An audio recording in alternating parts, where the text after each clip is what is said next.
bisa berada di Malimbong di almarhum Petrus Taulingi, di mana pada hari ini akan dimakamkan atau dikuburkan.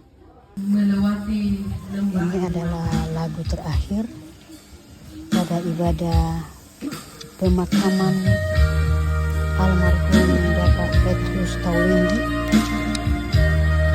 yang dilaksanakan pada hari Selasa 2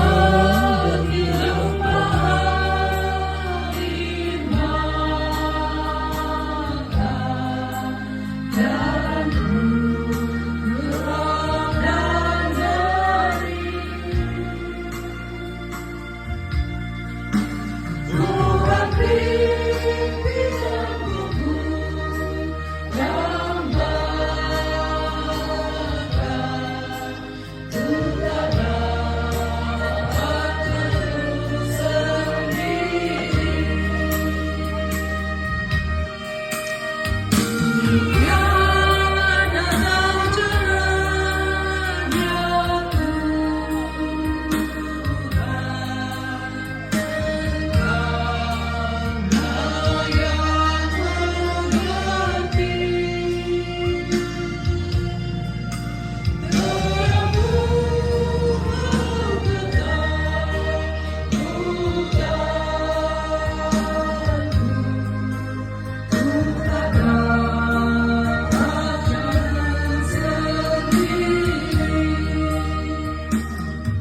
Keluarga jemaat yang dikasihi Tuhan Perdina, tetaplah kuat meskipun dalam kesedihan karena kematian, tetapi biarlah pengharapan iman kita bertumbuh di hadapannya.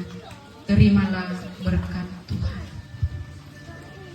Tuhan memberkati engkau dan melindungi engkau.